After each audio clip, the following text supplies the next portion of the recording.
If you are serious about military history, battlefield logistics and, well, real survival knowledge that was forged under pressure rather than theorized in classrooms, you are in the right place. Before we go any further, subscribe to Atten Recounts and share this channel with fellow historians and survivalists, because what we cover here is not recycled trivia. These are methods developed in extremis, refined through loss, and in some cases deliberately suppressed because they work too well to fall into enemy hands. Today I am speaking directly to those who want substance, not spectacle. What most people misunderstand about World War II survival is that it was not about heroics. It was about staying alive long enough to fight tomorrow. Entire field manuals were written around techniques that never made it into public training films. Some were classified. Others were quietly discouraged because they blurred the line between soldier and civilian, or because they undermined enemy morale if copied. Let us begin with the first and perhaps most misunderstood category. Why controlled starvation was quietly taught to stranded units. Allied and Axis forces alike discovered early in the war that conventional rationing models failed once units were cut off. Soldiers who ate whenever food was available collapsed faster than those who deliberately underate.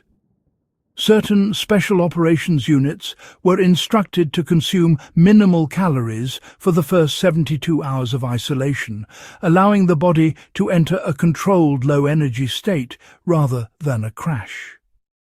This preserved mental clarity and reduced reckless movement.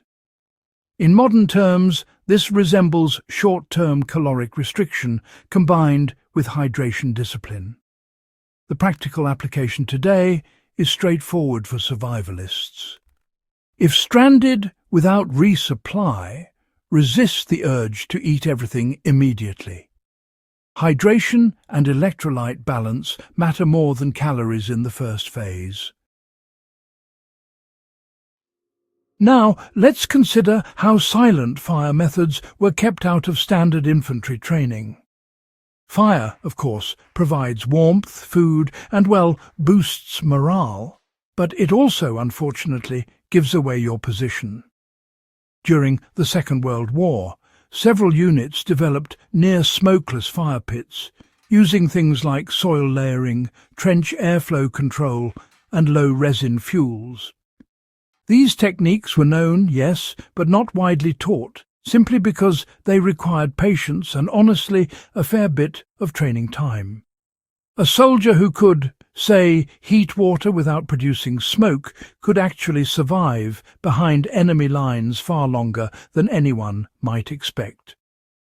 Today, this sort of knowledge translates directly to stealth camping and emergency sheltering.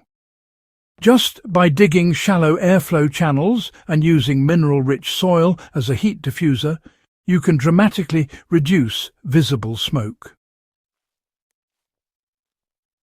Moving on, let's talk about why psychological camouflage actually mattered more than visual concealment.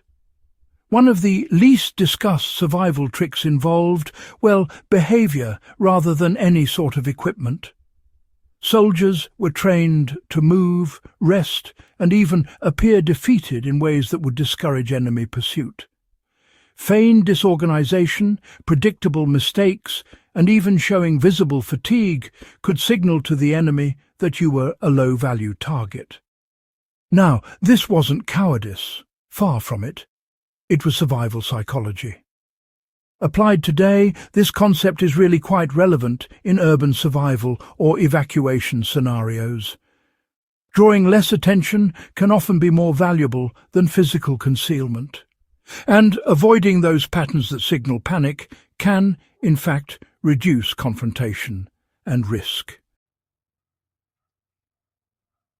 Now, let's discuss how improvised water purification went well beyond just boiling. Boiling water, you see, wasn't always possible, and chemical tablets were in limited supply. Some units were trained to use layered filtration.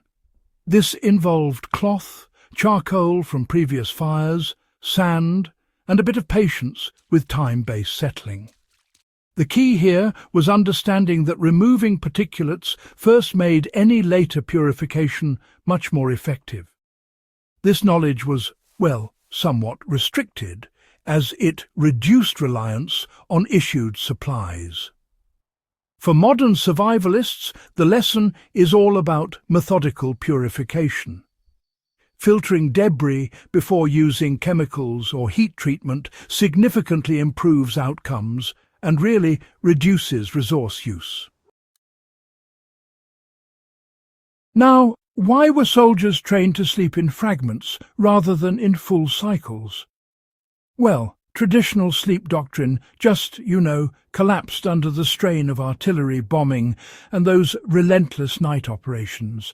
So certain units began adopting these fragmented sleep patterns, taking short, controlled rest periods instead of waiting for a complete cycle.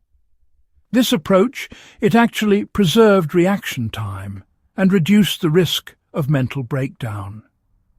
The method was effective, but I must say quite mentally demanding, so it was really restricted to those who were specially trained. Even today, this concept applies directly to emergency response and extended operations. Learning how to rest in short intervals without a full shutdown can help maintain function during a crisis.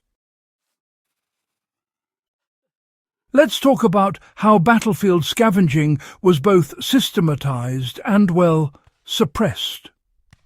Scavenging might sound a bit crude, but during the Second World War, armies quietly formalized the practice. Soldiers were actually taught to recover usable materials from destroyed equipment, abandoned positions, and even enemy debris. The reason this was downplayed publicly was all about morale and, frankly, optics. But in practice, scavenging often saved lives. The modern application is clear resource assessment is just as important as your initial supplies. Knowing how to repurpose materials safely is really a core survival skill, not simply an act of desperation.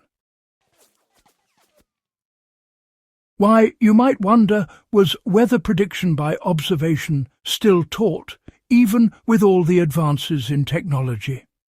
Well, despite access to forecasts, soldiers were trained to read cloud behavior, wind shifts, and ground moisture.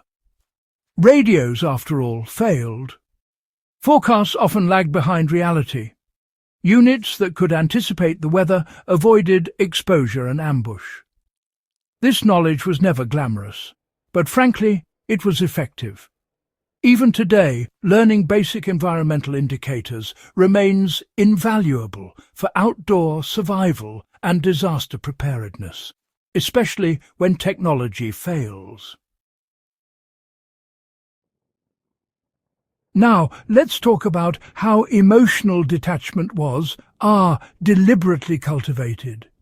Perhaps the most controversial survival trick was psychological distancing.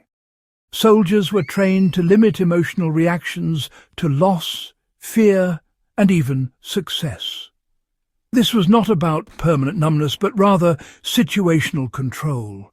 It reduced panic and prevented fatal mistakes. The reason this was rarely discussed after the war is, fairly obvious.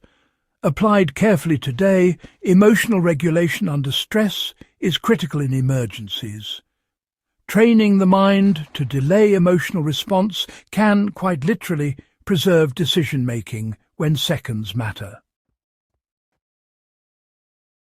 These survival tricks were not legends or exaggerations. They were tested, refined, and in some cases hidden because they worked too well or raised uncomfortable questions.